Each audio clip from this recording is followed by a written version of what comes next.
We are going to start the presentation, and I'm going to ask for your patience. So we're going to go over a lot of information. A lot of you, when you responded to this event, you included questions that you would like answered. So we have a lot of those already prepared. And once we're through, then we're going to open it up to you to ask questions to our panelists. So let's get underway. How many of you here are depositors? Woo! Nice. Welcome. We're excited to have you here. How many of you are here that are brand new, have never come to one of our events before? Welcome. So for those of you that are new to us, some of this information is going to be out of sequence. We encourage you to come to another event called Life Plan 101. We're doing one in 2 weeks. But this is going to be a great opportunity for you to get a little bit more detail than some of our other events. So, with our depositors, how many of you are planning on moving into phase 1? Nice. Nice. So excited. All right. So our biggest way to communicate with each of you right now is through email. That is the biggest way we can get a hold of 238 depositors is via email. So if you share an email together, but you each have your own, I highly recommend that you each give us your own email, because if one of you doesn't open it, then it's going to sit in your unread pile. And we're going to be sending a lot of important information in the coming months. So you can always call the sales office. You can say, hey, do I have separate emails for each of you? And you can share that with us. All right, so let's get underway. So today's event, we're going to introduce the team and our panelists here. We're going to talk a little bit about our milestones. I'm going to introduce Reed Vandersloot, the president and CEO of ThriveMore. Helen Jadalowski is from SFCS. She is one of the architects. Mike Brady is our Chief Financial Officer, and some of you may know Jen Barch, who is our Chief Marketing Officer, and they're all at our corporate office in Winston-Salem. So we're very pleased to have them here today and share their insights with you on Brice Point. I am going to ask that we hold questions to the end if possible. We do have a lot of really good questions that you, our depositors, gave us to prepare them. And once we're through those questions, we will open it up to each and every one of you. So we are going to talk about, I think very importantly, the timeline of this project and the current process. We're going to talk about the discovery phase, the phase that we're in now. How many of you just got our newsletter that went out? Our depositors. That went out last Tuesday or Thursday. If you did not get our newsletter, check your email, check your junk folder, but this was also in the email, the newsletter. We're going to talk about our pre-development phase, our construction and development phase, as well as the operating phase. These are all the things that the project needs to go through until we open. And then again, we're going to open it for you, our depositors, to ask questions. So, meet the team. So you've seen this before. Reed Vandersloot is our president and CEO. He started with ThriveMore back in 2019. And he had the privilege of working through COVID. So he has really invigorated our communities by putting a lot of money back into programming, new initiatives, renovations, expansion programs. So we're really lucky to have him at the helm and he's visionary with this project here with Brice Point. So Jen Barch is our Chief Marketing Officer. So she is at the corporate office and she's doing all things print, digital, website, collaterals. She is my counterpart. She helps me and the Brice Point team with all of our collateral information. Mike Brady is our Chief Financial Officer. He is also at our corporate office in Winston-Salem. Mike brings a lot of experience with him as well. He does our disclosure statement. So every year we have to report to the state and we have to provide a disclosure statement. For those of you that are going to be moving into phase 1, we're going to be having you do a preliminary financial application. Mike is going to review that and he's going to talk a little bit more about that application. And then we have Helen Jadalowski. I think I said that pretty good. Helen is with SFCS. She graduated from Virginia Tech with a BA in architecture. She has been really instrumental in the Brice Point plan and design, and she is going to talk to you a little bit more about where we are with that. And then we have the team here locally at Brice Point. So myself, Helene Quinones, I hail from Pennsylvania. I moved to Holly Ridge back in 2024, and I have about 30 years experience also working in senior living as well as life plan communities. Lisa Stanley started with us, gosh, just coming up on a year. She hails from Chicago. We both left cold climates for warmer climates. She has about 40 years experience. Lisa, besides sales experience, also has operational experience. And many of you have talked to Amanda. Amanda Pumphrey is our marketing coordinator. She helps coordinate these events for us. She takes your RSVPs. She processes your deposits. So that is our team here on the local level. So we've seen this slide before. What have we accomplished, right, with this Brice Point project? And what do we have yet to accomplish? So we're really fortunate. This group has been working on Brice Point for over 2 years now. So we've done the development plan and approval, the concept drawings, the zoning approval, the site plan approval, and where we are now is in the priority list deposits. We started in January of 25, and we have 236 depositors to date. So if you saw the newsletter, you know we're going to be putting the bridge in. The pathway was just cleared, and that bridge should be going in the next 30 days. So progress is happening. We have a long way to go yet. We have to get the board of directors to vote. They're coming here in July to vote on this project. They're going to start design development, construction documents, financing, permitting, and start of construction, which we expect in 2028, and then our certificate of occupancy, when we open and when each of you can move in. So what I'd like to do, and we are recording this, so I'm going to be passing this microphone back and forth, but I'd like to introduce Reed, who's going to tell us a little bit more about the project. Good afternoon, everyone. Thank you for being here. Thank you for the gift of your time. Time is one of our most precious commodities, so thank you for that. We're very excited as an organization. Helene, shared a little bit of the history of this. I will tell you, when I was interviewing at this time about 7 years ago with the organization, and during the interview process, the board was very anxious to do something in Eastern North Carolina. And really for a couple reasons. One is, we have a statewide presence, but the furthest east we were is Winston-Salem. And we've had historic church support across the Eastern North Carolina for the financial assistance that we provide. But also we've got a statewide board, and we've always had board members that have been on the eastern side of the state. So for a lot of reasons, we were very anxious to do something. Then it was a matter of finding, the right location. I will tell you, when I first came to New Bern, the Chamber of Commerce was very excited that we were interested. One of their comments was, we lose a lot of prominent people from New Bern as they age. They go to Greenville, they go to Wilmington, and we really want to keep them, right? They've made a big imprint on the city of New Bern, and we want to keep them. So for a lot of reasons, this project continued to develop. We're excited about this life plan community and having one in New Bern. We did a market study, as you can imagine, before we moved forward, and the market study indicated it was a good market, and the best thing about it was there just wasn't anything like this here.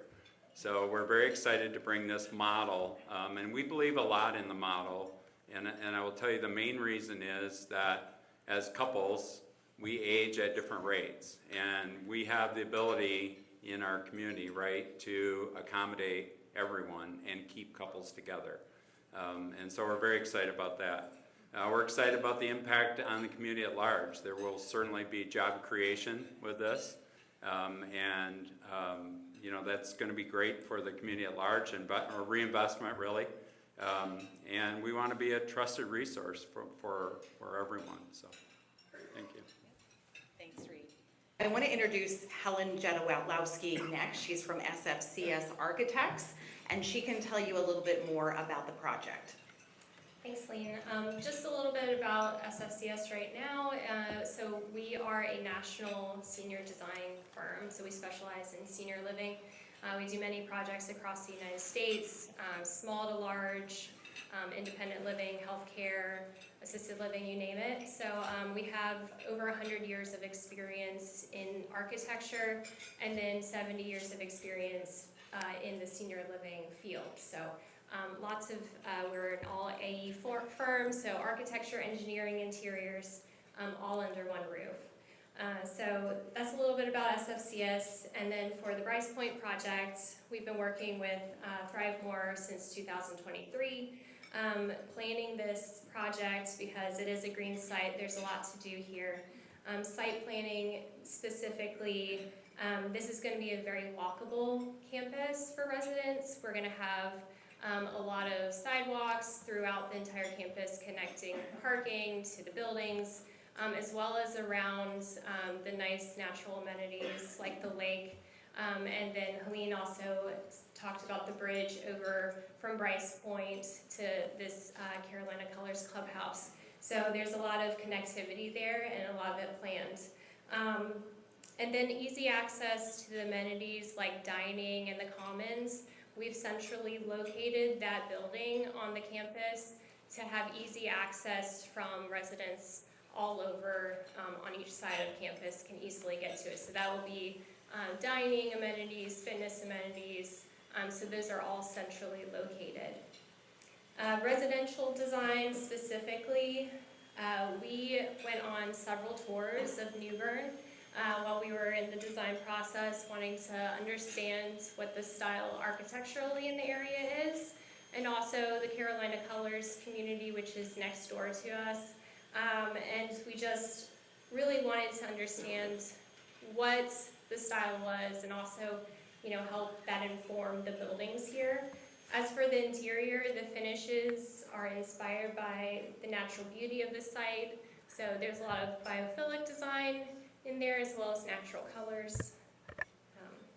So for views, we also walked around the site. It's very wooded right now, so we wanted to understand the different views. It's surrounded by woods and also a beautiful lake. So we wanted to set a lot of the amenities like dining specifically that have views to the lake, also providing as many views as possible for those units and for the homes that are going to be built along the lake, and also wanting a lot of natural light for those spaces, providing open floor plans with accessibility and usability in mind, and even understanding different site locations and the opportunities that they offer, specifically the Coastal Tide floor plan, which is a house that was specifically designed for a certain lot, like a corner lot on the property, so that one is pretty unique. For sound and sound attenuation, so for a big space such as this or for dining, we want to understand acoustically and provide the right kind of conversation acoustics for a type of space like that, and we can do that with surfaces, minimizing hard surfaces in particular, so understanding materials on the floor, on the walls, and on the ceiling help maintain a conversation type acoustic for a space, and then providing adequate insulation between units to reduce noise between units, between walls, between floors.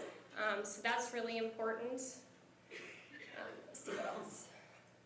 And also safety if there was any kind of power outages, right? So we have, especially for the Commons building, there'll be some backup generators, and that'll provide possibly the kitchen and the main space, like a dining room, with backup power and HVAC ability, so if residents need a place to stay. And also apartments will have outlets like a couple of outlets and a couple of lights per apartment on the backup power. That's a plan at this moment. And then for community spaces, a lot of interior community spaces are planned, like a really robust wellness center, which will have fitness spaces inside of it. Of course, I talked about the dining areas, and then some amenities like a gaming room, and also an art room. But those are just a few of the interior spaces, but we also want to focus on exterior spaces like pickleball, and we also have a dog park planned, an outdoor pavilion, a kayak slip and dock. So really taking advantage of, again, that beautiful lake that you have. And then Carolina Colors is just next door, which they have a pool, golf course, of course, so all that stuff. Perfect. Okay, can you hear me now? Yep. All right, so now I'd like to introduce Mike Brady, who's going to talk a little bit about the financial approval process. You all have in your packets an actual pre-financial application. So if you want to pull that out, it's towards the back. And Mike's going to talk to you a little bit about that as well as some other things. Thank you very much, Helene, and good afternoon. In your packet, as Helene mentioned, is your financial application.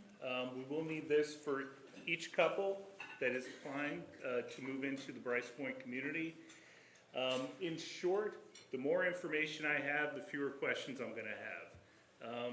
So as you are filling this information out, what kind of unit are you looking for? If you have 2 or 3 in mind, maybe go with the most expensive one first, so we can work backwards from there if we need to. So what kind of unit are you looking for? I always look for, I need to know ages, you know, how old is everybody? Because we do this off of an actuarial table, how long assets could, you know, are going to last into the future. So I do need to know kind of like, you know, the ages.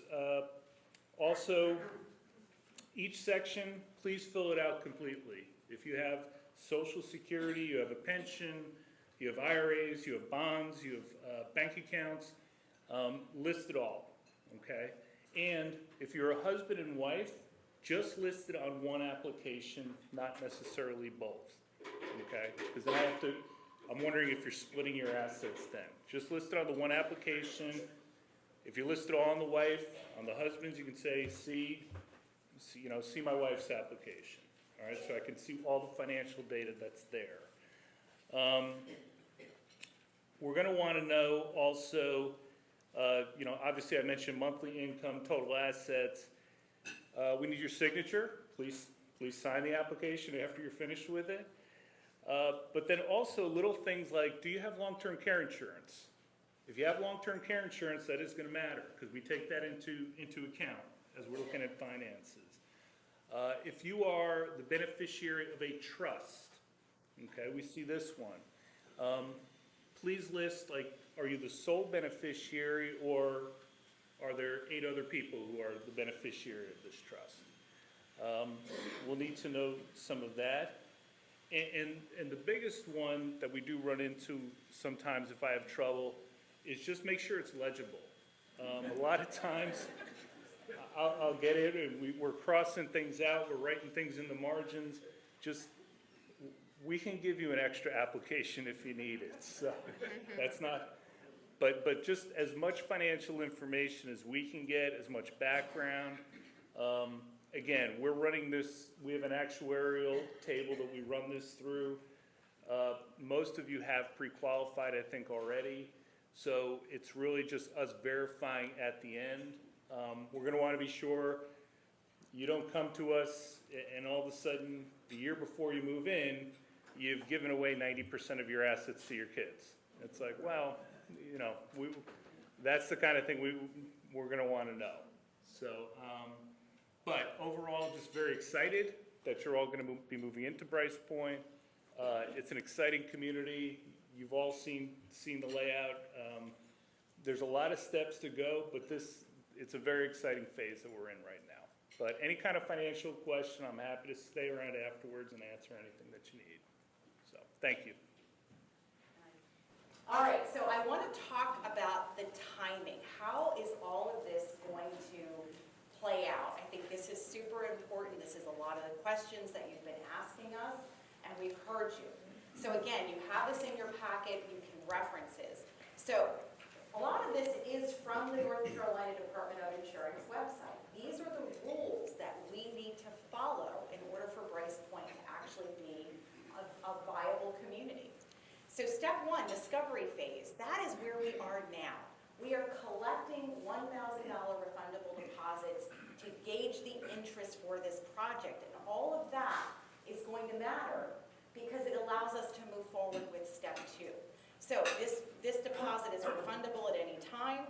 It gives you a numerical number, which is super important when we begin calling you and offering you accommodations. Who was the couple that we found out you're 59? You're ahead of your friends, which they thought they were ahead of you. So, They're already saying they want to move in. so we can tell you what your number is if you need to know, but we're going to start calling people in order of their priority list number. The better we do with these $1,000 deposits by the time we hit August, the more successful this project is going to be, and I'll explain that in each of these steps. So the next step, step two, that's a big one. That's going to allow us to get the 10% deposits and allow you to pick your home. But in order to do that, we've got to do a lot in the background. So we're going to get a certificate of need from the state. Mike is going to be submitting all kinds of financial reports, a disclosure statement, an audited financial statement, as well as a feasibility study. So there's a lot of work that we still need to do. Once the pre-development phase is approved, then we can start your 10% deposits, and we expect that if everything keeps going as planned, to start that in August. And we're going to talk in the Q&A section about how that's going to play out. So I thought this would be really helpful. Let's look at an example of what a 10% deposit is, how it's going to happen, and what kind of money are we talking about that you would be putting out for this step. So again, you have a priority list number for those of you that are depositors.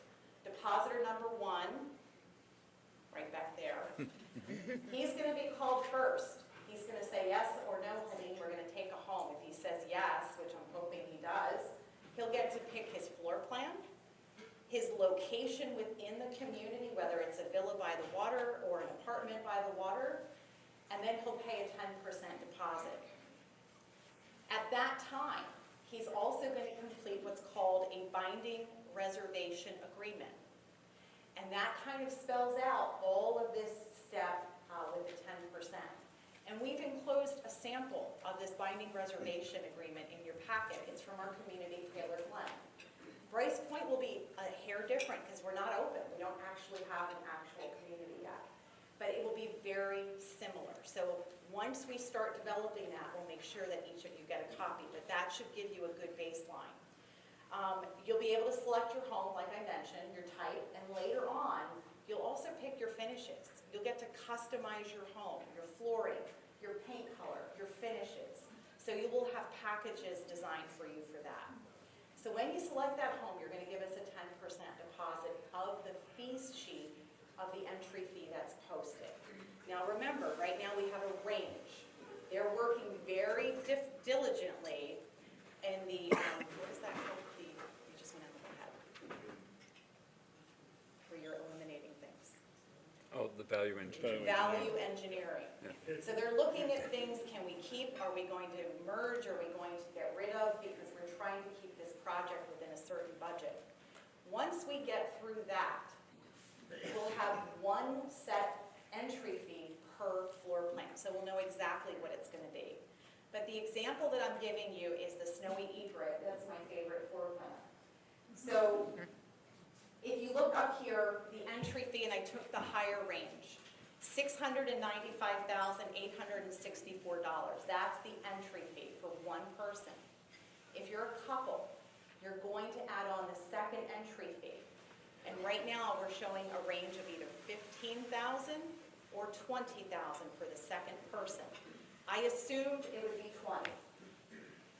That brings the total entry fee for that particular floor plan to $715,864.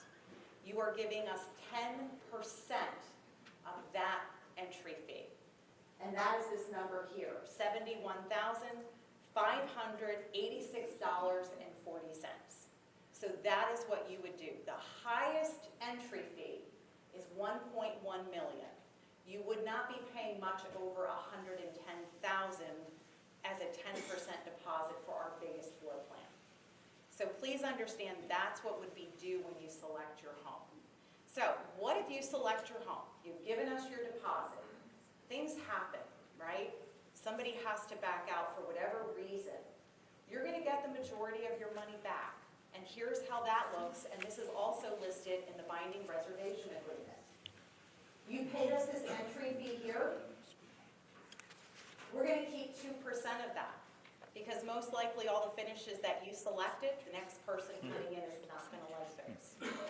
And if we've installed anything, and then your refund here is $70,154.68. Okay, so that is putting it on paper. It's easy to see how it would work numerically, and it also gives you an estimation of what you're going to need financially when we do this next step.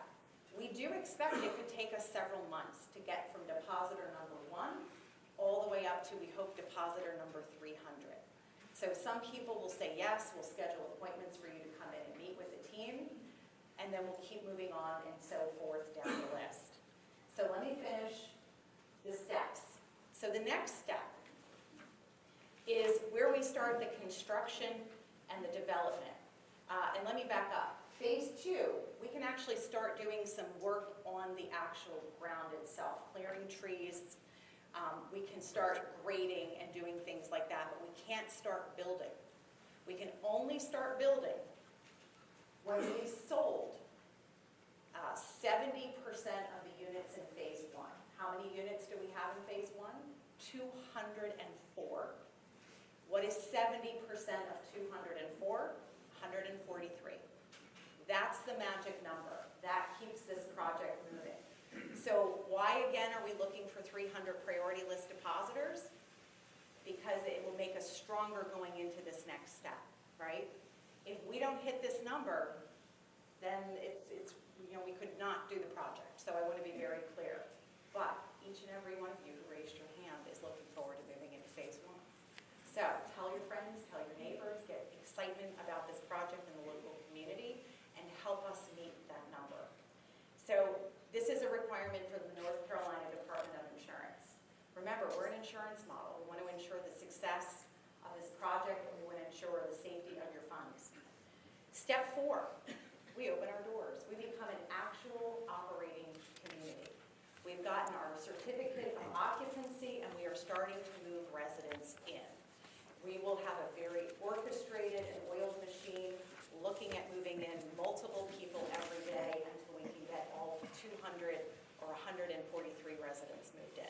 And that could take months, but the sooner we can move you in, the better.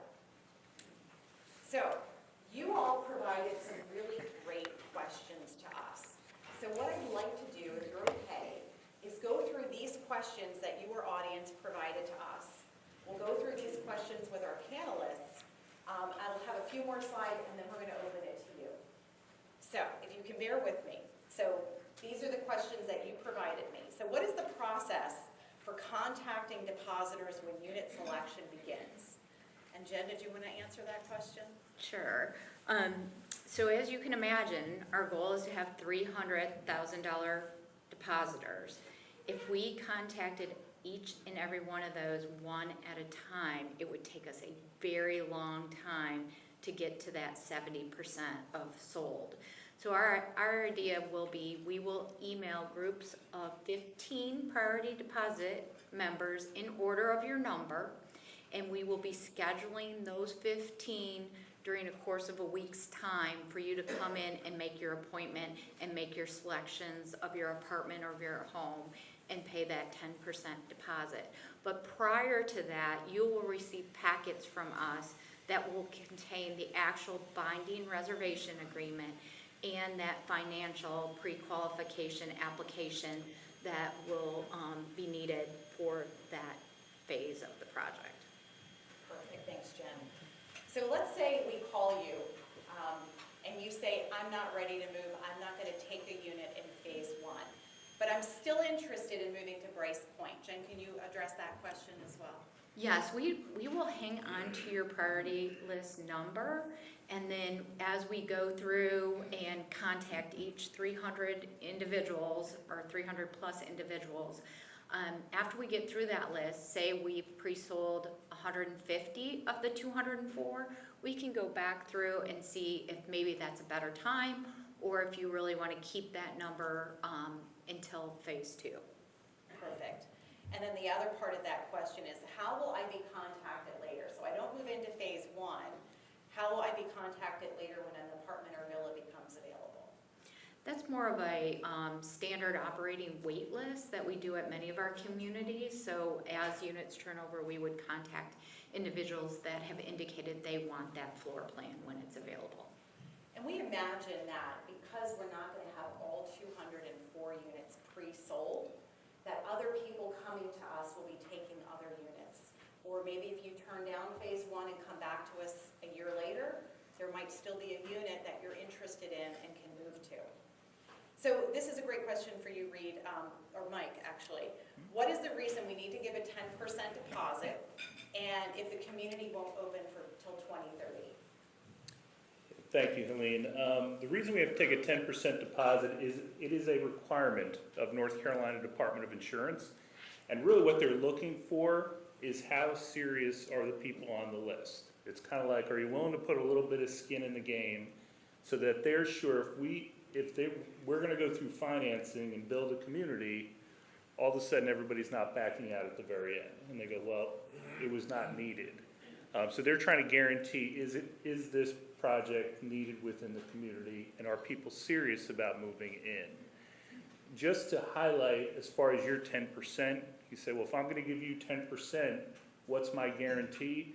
That money is held in escrow for you. Okay, so we set up a separate account.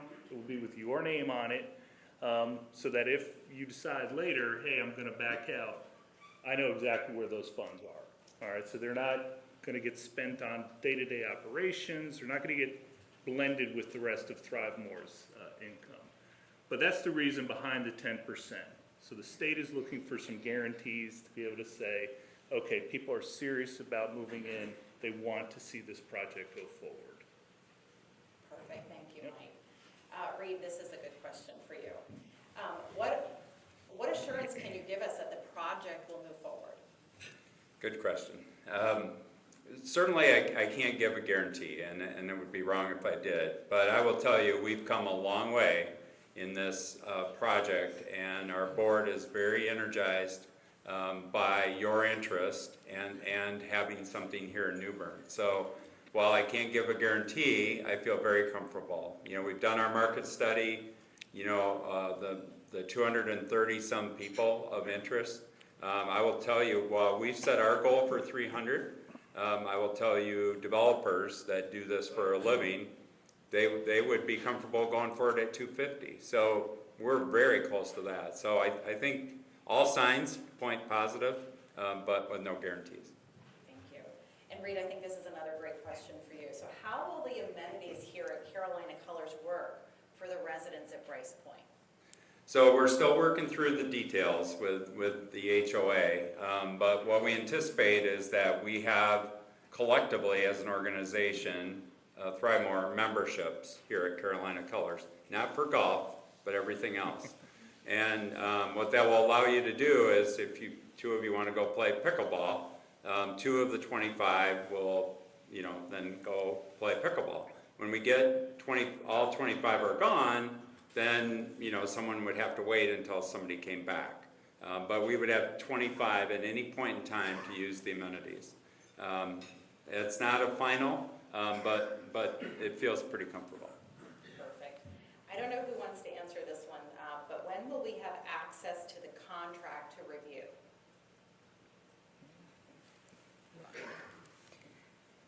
We will need access to have the contract when we have to submit the disclosure statement, because that's contained in the disclosure statement. So that would be part of step 2. So as those 10% binding reservation agreements are about to kick in, we should have the disclosure statement available for you to review, as well as the contract. Perfect, thanks, Jen. What is the increase that we can expect annually for the monthly fee and/or the entry fee from now until move-in? Mike, that's probably a great question for you.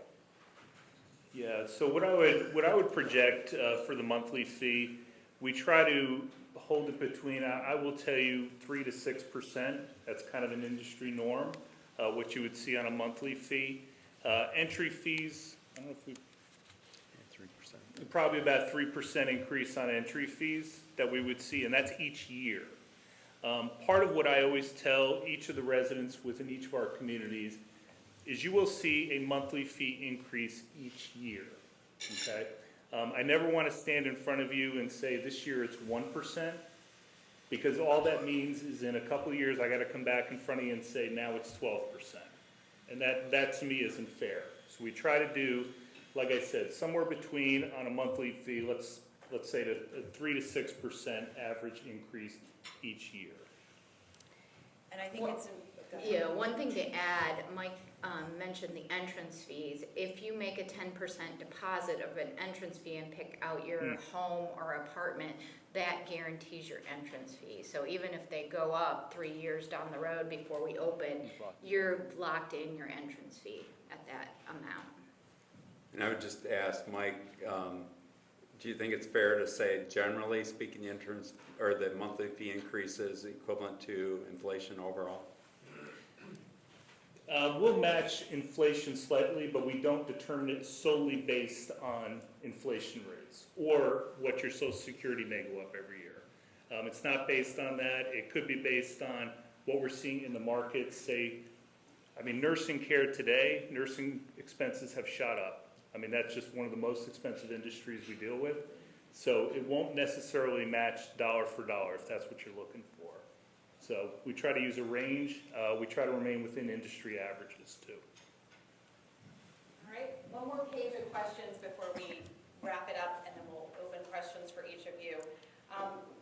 Jen, this might be a good question, or for you and Helen. What kind of specific services, facilities will be available in phase 1? So we'll have multiple dining venues. We will have a wellness center, activity rooms. Helen already talked about the outdoor walking pathways. What am I missing? The kayak boat area. It's like the dog park. The dog park. So I put up the map with all the amenities, and this is also in your packet, and it's showing what amenity is coming in which phase. Yeah, there's going to be, the most is going to be in phase 1, and then we'll have a couple that might be pushed off to phase 2 and 3. But for the wellness center, there's a lot of weight room, cardio spaces. There's a little clinic. We've got a coffee pub bar space right there, centralized, and even an art room. So just knowing that the need is there, we want to make this a really lively, enriching space for the residents inside and outside on campus.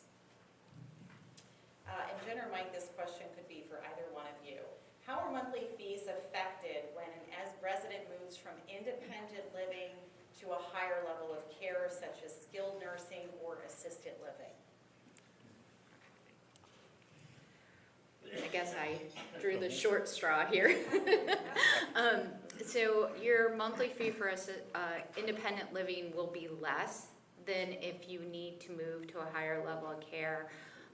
So if you're a couple, you are paying a first person monthly fee in your independent apartment and a second person monthly fee. If one of you needed to move to assisted living, that second person monthly fee for independent living would drop off and you'd pay the going rate for assisted living plus for one person in that independent apartment. A little idea, I guess, assisted living today costs on average, what, 7,000? 7,000 a month. Skilled nursing's probably 10, Yeah. 10,000 a month, and memory care 11,000 a month. Just to give you an idea of what that costs, and that's pretty standard across the industry. Did I forget anything? And if people have long-term care insurance, you're welcome to call us, schedule a time to come into the sales office, and we can walk you through these scenarios. What is it going to be if this happens? So we've done that with quite a few of you, and we're happy to help you better understand how this would work. So don't hesitate to reach out. Jen, I think this is another good question. What kind of rehabilitation services are we going to offer to IL residents? And then also the services for the health clinic. Sure. Rehabilitation services, we will not have inpatient rehabilitation services on campus, but we will have outpatient or Part B. So, for example, if you go and have a procedure done, maybe a knee replacement or shoulder surgery, many times people are sent directly to their home after those types of procedures these days. If that happens, you'd go back to your home at Brice Point, and our therapy would pick you up under Part B, and they'd provide that therapy service right in your home, so you wouldn't have to leave Brice Point to receive that. In terms of the health clinic, our health clinic would be overseen by a physician and many times staffed by maybe the nurse practitioner.